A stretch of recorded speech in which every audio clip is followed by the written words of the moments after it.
اللہ السمیع العلیم من الشیطان الرجیم بسم اللہ الرحمن الرحیم ام تريدون ان تسألوا رسولكم كما سئل موسى من قبل ومن يتبدل الكفر بالایمان فقد ضل سواء السبیل۔ سورۃ البقرہ آیت نمبر 108۔ ام تریدون کیا تم چاہتے ہو اے مسلمانوں ان تسألوا رسولکم کہ تم پوچھو اپنے رسول صلی اللہ علیہ وسلم سے کما سئل جیسے پوچھا گیا تھا موسیٰ علیہ السلام سے من قبل اس سے پہلے ومن یتبدل الکفر اور جس نے بدلے ایمان کے کفر اختیار کر لیا فقد ضل سواء السبیل بس یقیناً وہ گمراہ ہو گیا سیدھے راستے سے۔ بعض شبہات یہود کے اور ان کے جوابات وہ ذکر ہو گئے، اس کے بعد زواجر ذکر ہو گئی یہود کو ان کے بد اعمال اور اقوال پر۔ تو اس میں بھی اب زجر ہے یہود کو رسول اللہ صلی اللہ علیہ وسلم پر اعتراض کرنے پر کہ یہود رسول اللہ صلی اللہ علیہ وسلم پر اعتراضات کرتے تھے، تو ان کے لیے زجر ہے۔ اور یا اوامر اور نواہی ذکر ہونے کے بعد اب ترغیب ہے کہ ان اوامر اور نواہی ان پر عمل کرو اور اعتراضات اس سے اعراض کرو، اس سے خود کو بچاؤ۔ ام تریدون یہ ام منقطعہ ہے بمعنی بل، وہ بل جس کے بعد حمزہ داخل ہوا ہو ما بعد پر، تو اصل میں عبارت اس طرح ہے بل اتریدون، بل اتریدون، تو اصل میں عبارت اس طرح ہے بل تریدون آیا تم ارادہ رکھتے ہو۔ یہاں پر اقوال مختلف مفسرین کے کہ یہاں پر مخاطبین یو تریدون اس سے کون مراد ہے، تو بعض مفسرین کے مطابق اس سے مراد مسلمان ہے کہ مسلمانوں نے بعض سوالات کیے تھے رسول اللہ صلی اللہ علیہ وسلم سے، اللہ تعالیٰ نے ان سوالات پر مسلمانوں کو زجر دیا ہے اس آیت میں۔ مثال کے طور پر رسول اللہ صلی اللہ علیہ وسلم سے بہت سے صحابہ نے مختلف اوقات میں مختلف سوالات کیے۔ ایک صحابہ نے پوچھا من ابی یا رسول اللہ میرا باپ کون ہے، دوسرے نے پوچھا این ابی یا رسول اللہ میرا باپ فوت ہو چکا ہے، این ابی تو وہ کہاں پر ہوگا، جنت میں ہوگا یا جہنم میں ہوگا، رسول اللہ صلی اللہ علیہ وسلم نے کہا فی النار، آپ کا باپ وہ جہنم ہے۔ تیسرے نے پوچھا این ناقتی میری اونٹنی گم ہو چکی ہے، وہ کہاں پر ہے۔ تو اسی طرح حج کے موقع پر سوال کیا گیا کہ یہ حج ہر سال فرض ہوگی کہ نہیں، تو اس سوالات پر رسول اللہ صلی اللہ علیہ وسلم کو بہت رنج اور دکھ ہوا تھا کہ ایسے سوالات نہیں پوچھنے چاہیے، تو اللہ تعالیٰ نے بھی اس سے منع کیا مسلمانوں کے کہ اس طرح کے سوالات نہ کرو۔ اور حدیث میں بھی ہے کہ رسول اللہ صلی اللہ علیہ وسلم نے فرمایا نہا رسول اللہ صلی اللہ علیہ وسلم عن قیل وقال وکثرت السؤال، قیل وقال وکثرت السؤال سے رسول اللہ صلی اللہ علیہ وسلم نے منع کیا ہے۔ فرضی سوالات جس کی ضرورت نہ ہو، جو واقع نہ ہو، ایسے سوالات انسان اس سے پرہیز کرے گا۔ جیسے فقہ میں ایسے سوالات وہ بنائے گئے ہیں جن کا ہونا محال ہے، بالکل ناممکن ہے، واقعہ ہونا اس کی کوئی امکان ہی نہیں ہے۔ مثال کے طور پر اگر پیش کر لے کہ یہ فقہ میں ایک مثال دی گئی ہے کہ اگر یہ تمام دنیا سونے کی ہو جائے زمین تمام سونے کی بن جائے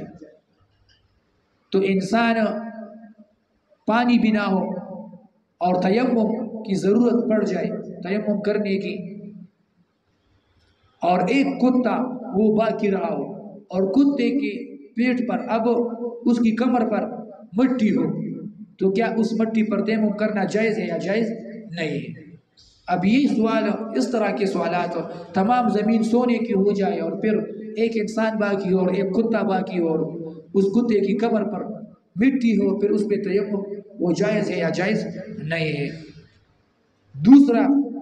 مفسرین کا قول یہ ہے کہ یہ خطاب تریدون میں مشرکین مکہ کو خطاب ہے کہ وہ رسول اللہ صلی اللہ علیہ وسلم کے سے معجزات طلب کرتے تھے، اپنی مرضی کے معجزات۔ سورہ اسراء سورہ بنی اسرائیل میں ہے کہ ہمارے لیے اس مکہ میں کھیت اور یہاں پر نہریں جاری کر دو اور باغات یہاں پر لگا دو، تب ہم آپ پر ایمان لائیں گے کہ یہاں پر کھجور کے اور انگور کے اس کے باغات اور چشمے ہوں۔ وہ تو دشت تھا، بیابان تھا، پہاڑ تھے خشک۔ تو اس طرح کے معجزات اور مطالبے وہ مشرکین مکہ وہ کرتے تھے رسول اللہ صلی اللہ علیہ وسلم سے، تو اس سے منع کیا گیا ہے، اس پر زجر ہے۔ اور یا اس سے مراد یہود ہے، اب تریدون، اور یہ افضل ہے کہ اس سے مراد یہود ہے کیونکہ یہ بحث یہود ہی کی وہ جاری ہے، تو یہود ہی اس سے وہ مراد ہے۔ پھر یہود کی سوالات، وہ کون سے سوالات مراد ہے؟ تو وہ سورہ النساء میں وہ ذکر ہے، سورہ النساء 153 میں ہے، یسألک اہل الکتاب ان تنزل علیہم کتابا من السماء۔ اہل کتاب چاہتے ہیں کہ آپ ان پر موسیٰ علیہ السلام کی طرح، تورات جیسے موسیٰ علیہ السلام لے کر آئے تھے، آپ اس کی طرح کتاب لے کر آئے تورات کی طرح، یعنی تھوڑا تھوڑا نازل نہ ہو، ایک ہی جگہ پر تورات کی طرح آپ موسیٰ علیہ السلام کی طرح وہ کتاب لا دیں۔ یہود یہ چاہتے ہیں، تو اللہ تعالیٰ فرماتے ہیں فَقَدْ سَأَلُوا مُوسَىٰ أَكْبَرَ مِنْ ذَلِكَ۔ یہ تو آپ سے اس طرح کے مطالبات کرتے ہیں یہ یہود، لیکن ان یہود یہ ایسے لوگ ہیں کہ موسیٰ علیہ السلام نے ان کے لیے تورات ایک ہی دفعہ لائی، لیکن اس کے بعد انہوں نے اور طرح کے بڑے بڑے سوالات اور اعتراضات وہ کیے۔ مثال کے طور پر ارنا اللہ جہرا، ہم کو اللہ تعالیٰ خود آ کر کہہ دے، یا ہمیں اللہ تعالیٰ ہم سے باتیں کر دے، اس طرح کے اعتراضات یہود نے کیے ہیں۔ تو اللہ تعالیٰ فرماتے ہیں کہ یہود یہ ضد اور عناد کی وجہ سے تم پر یہ اعتراضات کرتے ہیں، ان کا مقصد ہدایت وہ نہیں ہے۔ تو بحث یہود کی ہے، لہٰذا یہ یہود سے ہی متعلق ہونی چاہیے۔ پھر سوال یہاں پر یہ بنتا ہے کہ یہود نے تو سوالات بالفعل کیے تھے، یہود نے یہ مطالبات بالفعل کیے تھے، یہاں پر اللہ تعالیٰ نے ارادہ، ام تریدون، ارادہ کا لفظ کیوں ذکر کیا؟ ارادہ کا لفظ کیوں ذکر کیا ہے؟ تو جواب یہ ہے کہ یہاں پر اللہ تعالیٰ نے مبالغتاً ارادہ ذکر کیا ہے، یعنی اس طرح کے سوالات کرنا ہے تو دور کی بات، اس طرح اس کے سوالات کا ارادہ بھی مت کرو، اس کی نیت بھی مت کرو، اس طرح کے سوالات کرنا وہ تو دور کی بات۔ جیسے وَلَا تَقْرَبُوا الزِّنَا، وَلَا تَقْرَبُوا الزِّنَا، وہاں زنا سے منع ہے، مطلب یہ ہے کہ زنا کرنا تو دور کی بات، اس کے قریب بھی مت جاؤ، اس کے اسباب بھی اختیار مت کرو، نظر بد وغیرہ۔ تو اس طرح یہاں پر بھی ارادہ مبالغتاً وہ ذکر ہوا ہے۔ رسولکم ام تریدون ان تسألوا رسولکم، رسولکم یہ خطاب اگر مومنوں کو ہو جائے تو پھر صحیح ہے کہ رسولکم سے مراد رسول اللہ صلی اللہ علیہ وسلم ہے، مومن رسول اللہ صلی اللہ علیہ وسلم پر ایمان لاتے تھے وہ ان کا رسول تھا۔ لیکن خطاب اگر مشرکین کو ہو جائے تو پھر رسولکم سے کیا مراد ہے؟ تو خطاب اگر مشرکین کو ہو جائے تو پھر رسولکم سے مراد یہ ہے کہ نفس الامر کے مطابق رسول اللہ رسول ہے، مشرکین کے لیے بھی بھیجا گیا ہے، مشرکین کا بھی رسول ہے، اگرچہ وہ اقرار نہیں کرتے تھے، وہ مانتے نہیں تھے، ایمان نہیں لاتے تھے، لیکن وہ رسول مشرکین کا بھی ہے۔ اور اگر خطاب یہود کو ہو جائے تو مقصد یہ ہوا کہ اے یہود، یہ رسول اللہ صلی اللہ علیہ وسلم صرف عرب کا رسول نہیں ہے بلکہ یہ تمہارا بھی رسول ہے، تو یہ رد ہوگا پھر یہود پر، کیونکہ یہود یہ کہتے تھے کہ ہاں رسول اللہ صلی اللہ علیہ وسلم کو ہم رسول مانتے ہیں، لیکن یہ رسول صرف مشرکین مکہ کا ہے، ہمارے لیے یہ رسول نہیں بھیجا گیا ہے۔ جیسے حدیث میں ہے، وہ حدیث مشہور حدیث ہے رسول اللہ صلی اللہ علیہ وسلم کی، کہ اس نے پوچھا ایک دفعہ ان یہودیوں سے کہ میں رسول ہوں کہ نہیں، آپ مجھے رسول مانتے ہو کہ نہیں؟ تو یہودی نے جواب دیا کہ ہاں، ہم آپ کو مانتے ہیں کہ آپ رسول ہیں، لیکن ہمارے لیے نہیں، بلکہ آپ مشرکین عرب کے اور مکہ کے آپ رسول ہیں۔ تو رسولکم میں یہود پر اعتراض ہوگا کہ یہ رسولکم، اے یہود یہ تمہارا بھی رسول ہے، ان پر تمہیں ایمان لانا یہ لازم اور واجب ہے، ان سے ایسے سوالات اور اعتراضات مت کرنا۔ کما سئل موسیٰ، کما سیبوی کے مطابق یہ کاف جو ہے یہ موضع نصب میں حال واقع ہوا ہے، یہ حال ہے، اور بعض جمہور مفسرین کے مطابق یہ مفعول مطلق ہے، مفعول مطلق ہے، اور یہاں پر اس کا موصوف وہ محذوف ہے، سؤالا مثل سؤال موسیٰ، مقصد یہ ہوگا سؤالا مثل سؤال موسیٰ، اور ما یہاں پر ما مصدریہ ہے یا ما موصولہ ہے،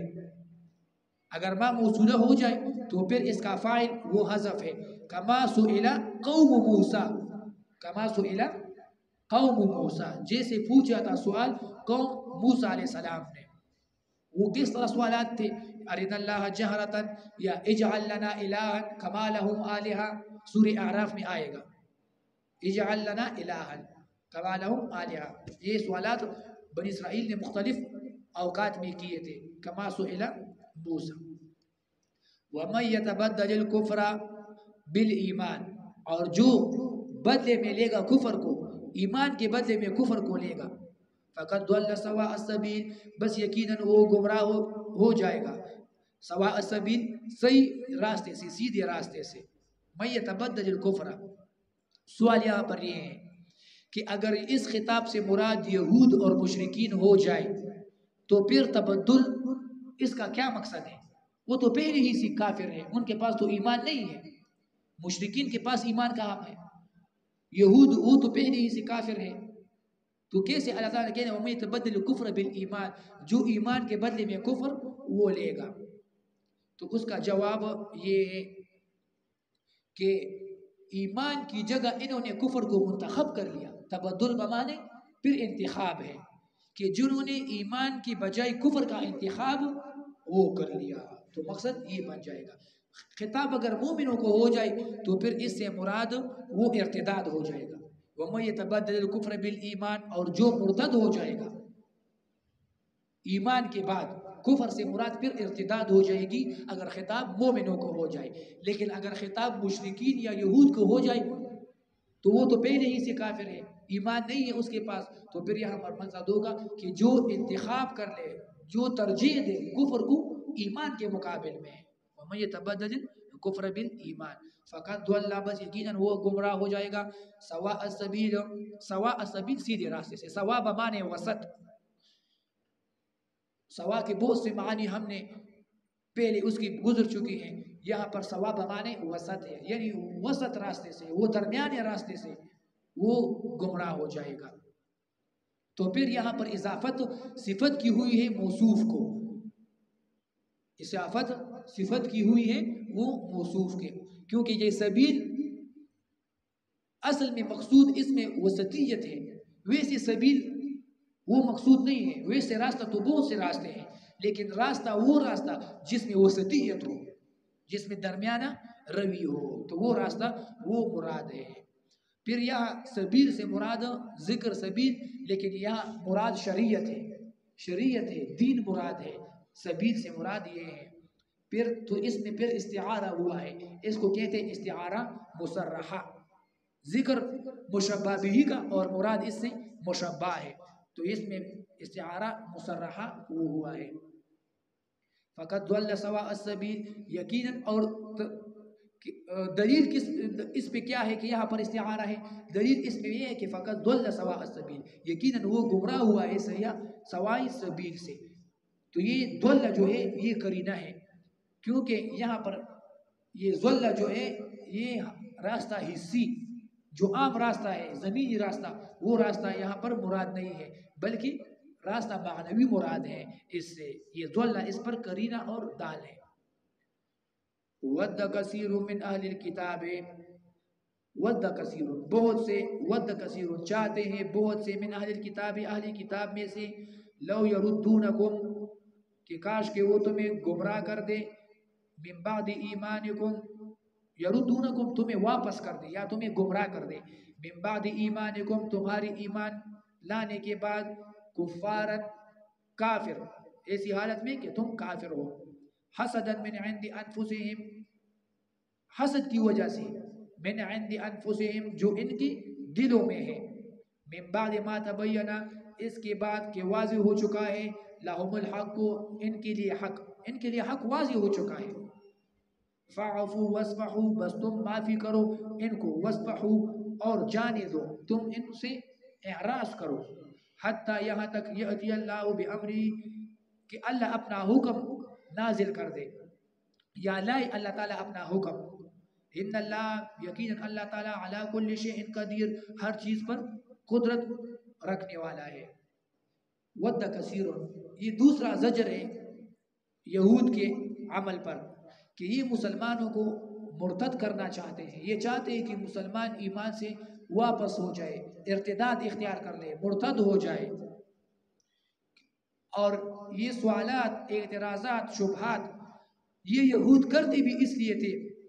کہ مسلمانوں کو ان شبہات میں مبتلا کر کے ان کی ارتداد واقع ہو جائے ود کثیر کثیر کثیر سے مراد ان کے بڑے سردار ہیں ان کے علماء ہیں حوی ابن احتب کعب ابن اشرف اس طرح کے ان کے بڑے بڑے سرداران وہ مراد ہیں ود کثیر من اہل الکتاب اور یہ شبہات اصل میں یہود نے واقعہ احد اس کے بعد مسلمانوں کے دلوں میں ڈالے تھے یہود احد کے غزوے کے بعد یہ شبہات ڈالتے تھے کہ اگر یہ مسلمان حق پر ہے تو ان کو شکست کیوں ہو گئی یہ قتل کیوں ہو گئے انہوں نے شکست کیوں کھائی یہ مغلوب کیوں ہو گئے تو معلوم ہوتا ہے کہ یہ حق پرست نہیں ہے اگر یہ حق پر ہوتی تو اللہ تعالیٰ ان کی مدد کرتا ان کو شکست نہ ہوتی تو اس طرح کے شبہات وہ مسلمانوں کے دلوں میں یہ یہود ڈالتے رہتے تھے ود کثیر من اہل الکتاب لو یردونکم لو تمنا یہ مصدریہ ہے یہاں پر یہ ما بعد کو بتاویلی مصدر ہے بنایا ہے اس نے ما بعد کو اور یا لو جو ہے لو شرطی ہے تو پھر ود کا مفعول وہ حذف ہے یہاں پر اصل میں عبارت پھر اس طرح ہوگی ود کثیر من اہل الکتاب ردکم کفارا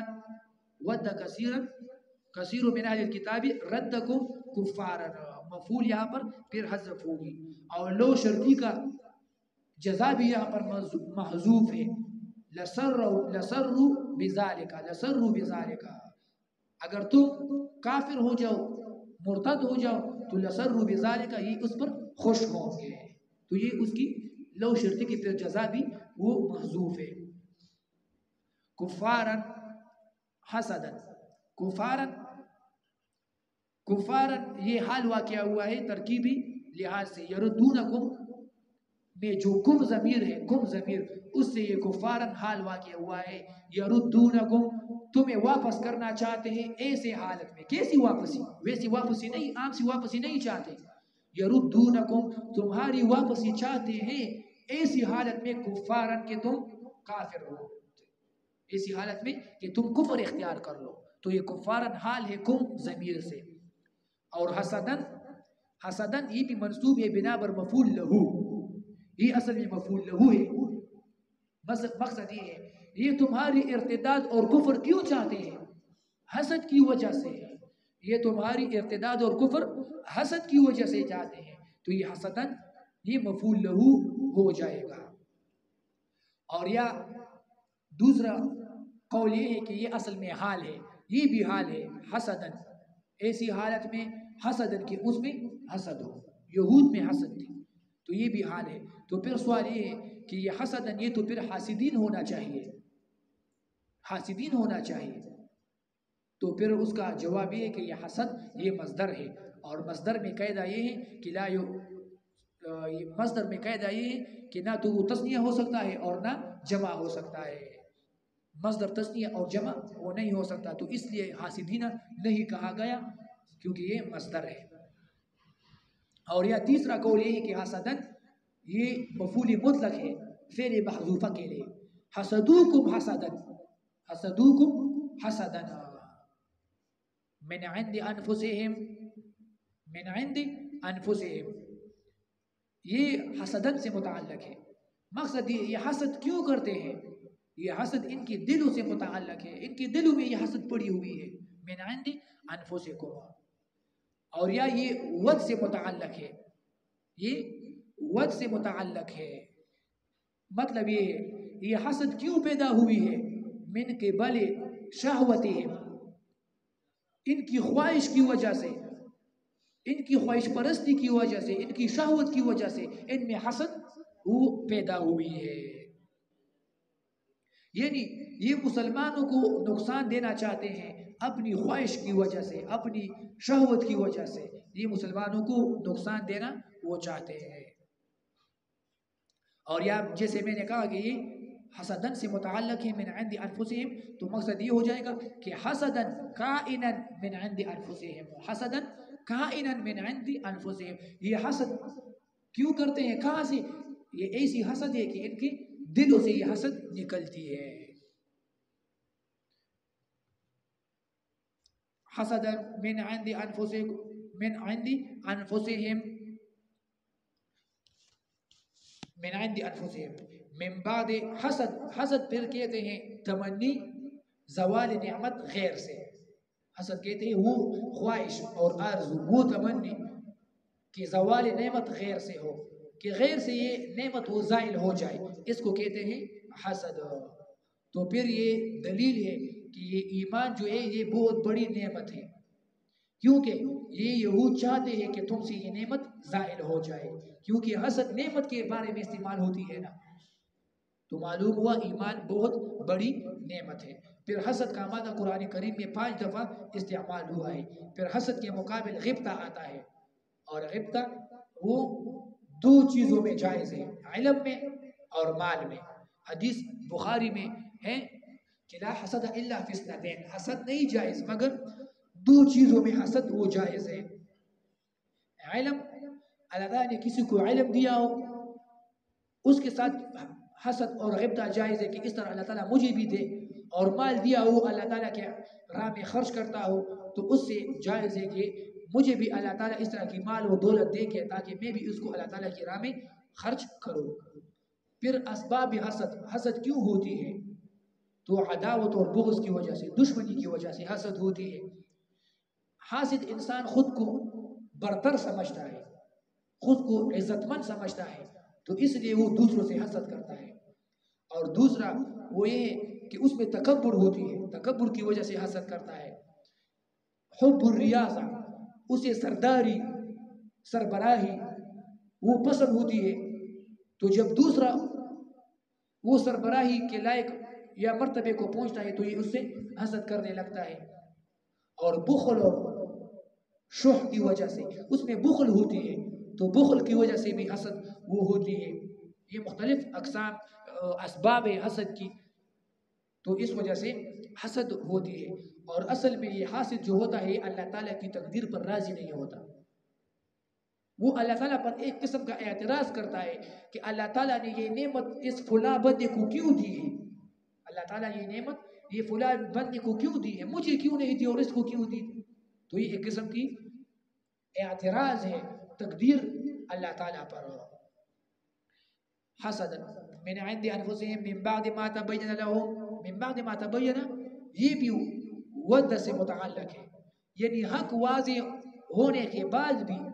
ان پر حق خوب واضح ہو چکا ہے، اس کے بعد بھی یہ تمہاری ارتداد چاہتے ہیں. تو یہ بھی ان کی ایک اور قباحت ہے کہ کبھی کبھی انسان حسد کرتا ہے لیکن وہ جہالت کی وجہ سے کرتا ہے. لیکن اللہ تعالیٰ کرتا ہے کہ نہیں، من بعد ما تبین لہم الحق، حق ان کو واضح ہو چکا ہے، خوب حق جانتے ہیں، لیکن پھر بھی یہ تم سے حسد کرتے ہیں۔ فاعفوا واصفحوا، بس معافی کرو ان کو، واصفحوا، اور ان سے منہ موڑو، ان کو جانے دو، ان سے اعراض کرو۔ اب فاعفوا واصفحوا یہ حسد سے بچنے کے لیے آداب ہے کہ اب انسان حسد سے کیسے بچے گا۔ ایک حاسد کی حسد سے بچنے کے لیے اسباب ہے کہ اس کو بس معافی کر لو، ان کو کوئی توجہ ہی نہ دو، اس کو کوئی توجہ ہی نہ دو۔ فاصفحوا، فاعفوا میں یہ فا جو ہے اس کو فا فصیحیہ کہتے ہیں، فا فصیحیہ، اور یہ جواب شرط ہے، شرط یہاں پر مقدر ہے اور یہ اس کا جواب ہے۔ اصل میں عبارت اس طرح ہے، اذا كان الامر كذلك فاعفوا واصفحوا، اذا كان الامر كذلك، جب بات اس طرح ہے کہ یہ تمہاری ارتداد چاہتے ہیں، تمہاری کفر چاہتے ہیں حسد کی وجہ سے، تو اذا كان الامر كذلك فاعفوا واصفحوا، تو یہ ہے۔ پھر عفو کس کو کہتے ہیں؟ عفو کہتے ہیں ترک المواخذہ بالذنب، گناہ پر کسی کا مواخذہ نہ کرنے کو عفو کہتے ہیں، سزا نہ دینے کو عفو کہتے ہیں۔ اور صفحہ کہتے ہیں ازالۃ الاثر من النفس، دل سے بھی اس کی وہ بات نکال دو تو اس کو کہتے ہیں صفحہ۔ یعنی کسی نے گناہ کیا، کسی نے غلط کام کیا، آپ نے سزا بھی نہیں دی اور دل سے بھی اس کو معاف کر دیا تو اس کو کہتے ہیں صفحہ، دل سے بھی معاف کرنے کو صفحہ کہتے ہیں۔ تو فاعفو ان کو معافی کر دو، واصفحو، اور یا واصفحو کا دوسرا معنی یہ ہے کہ یہ جو شبہات یہ یہود اسلام کے بارے میں، قرآن کے بارے میں، رسول اللہ صلی اللہ علیہ وسلم کے بارے میں یہ جو ڈال رہے ہیں، ان شبہات کو کوئی توجہ مت دینا، ان شبہات اس کی کوئی پرواہ مت کرنا، اس کو کوئی توجہ مت کرنا۔ بعض علماء کے مطابق پھر یہ آیت کا ٹکڑا فاعفوا واصفحوا یہ منسوخ ہے آیات قتال پر، آیات قتال پر یہ فاعفوا واصفحوا یہ منسوخ ہے کہ اب یہود مشرکین ان کو معافی نہیں ہوگی بلکہ ان کو قتل کر دیا جائے گا، ان سے جہاد ہوگی، ان سے قتال ہوگی، تو یہ منسوخ ہے۔ اور بعض کے مطابق یہ منسوخ نہیں ہے بلکہ آیات قتال وہ اپنی اس کی محل ہے اور یہ اس کی اپنی محل ہے۔ یہ دعوت میں جب آپ دعوت کر رہے ہو، مقام دعوت ہو، تو دعوت میں ان کے اعتراضات، ان کے شبہات اور شکوک، ان کی تکالیف، اس کی آپ کو عفو کرنی ہوگی، اس سے اعراض کرنا ہوگا۔ اور جب یہ میدان جنگ میں آپ کے آمنے سامنے آ جائیں تو پھر فقاتلو، پھر اس کو قتل کرنا ہوگا، تو اس کا اپنا مقام ہے اور اس کا اپنا مقام ہے۔ حتی یأتی اللہ بامری، یہ عفو اور صفحہ یہ معافی کب تک کرو گے؟ حتی یأتی اللہ بامری، یہاں تک کہ اللہ تعالیٰ اپنا حکم نازل کر دے، اپنا حکم وہ نازل کر دے۔ حتی یأتی اللہ بامری، اس کے مصداقات مختلف ہیں، اس سے یا تو بامرہ سے امر قتال مراد ہے کہ اللہ تعالیٰ تم ان کو معافی دو تب تک جب تک اللہ تعالیٰ تمہیں قتال کا حکم نہ کر دے، امر قتال مراد ہے، یا ان کی ہلاکت مراد ہے کہ ان کو تم معاف رکھو، ان کو معافی دو یہاں تک اللہ تعالیٰ خود ہی ان کو ہلاک کر دے، اور یا توفیق توبہ اللہ تعالیٰ ان کو دے، ان کو معافی دو یہاں تک کہ اللہ تعالیٰ ان کو توفیق توبہ دے۔ ان اللہ علی کل شیء قدیر، ان اللہ علی کل شیء قدیر، یہ بھی ایک قسم کی تنبیہ ہے اور اشعار ہے کہ یہ یہود جو کرتوت کر رہے ہیں، جو یہ معاملات کر رہے ہیں، جو شبہات ڈال رہے ہیں، جو بد اعمال کر رہے ہیں، تو اللہ تعالیٰ ان سے بے خبر ہے، اللہ تعالیٰ ان پر قدیر ہے، اللہ تعالیٰ ان پر قدرت رکھتا ہے اور ان سے خبردار بھی ہے، کیونکہ قدرت یہ مستلزم ہے علم کے لیے، تو اللہ تعالیٰ ان سے ضرور انتقام لے گا، ان کو اللہ تعالیٰ وہ ہلاک کرے گا کیونکہ اللہ تعالیٰ قدیر ذات ہے۔ اور یا ان اللہ علی کل شیء قدیر، اگر ما قبل بامرہ ہی اس کی مصداق توبہ لو تو علی کل شیء قدیر کا مطلب یہ بن جائے گا کہ انسان کے ذہن میں سوال آئے گا کہ کیسے اللہ تعالیٰ ان کو توفیق توبہ دے گا، حتی یأتی اللہ بامرہ، یہاں تک کہ اللہ تعالیٰ ان کو توفیق کی توبہ دے۔ تو سوال ذہن میں آتا ہے، وہم آتا ہے کہ یہ تو بہت قبیح لوگ ہیں، خبیث لوگ ہیں، اتنی خباثتیں کرتے ہیں، اتنے بد اعمال کرتے ہیں، مسلمانوں کو تکالیف دیتے ہیں، کیسے اللہ تعالیٰ ان کو توفیق کی توبہ دے گا؟ تو دفع وہم ہوا کہ ان اللہ علی کل شیء قدیر، اللہ ہر چیز پر قادر ہے۔ ان کو توفیق کی توبہ دینے پر بھی اللہ تعالیٰ قادر، باوجود اتنے خباثت اور ان کے قبائح کے باوجود پھر بھی اللہ تعالیٰ قادر ہے کہ ان کو توفیق کی توبہ وہ دے۔ صلی اللہ تعالیٰ خیر خلقہ۔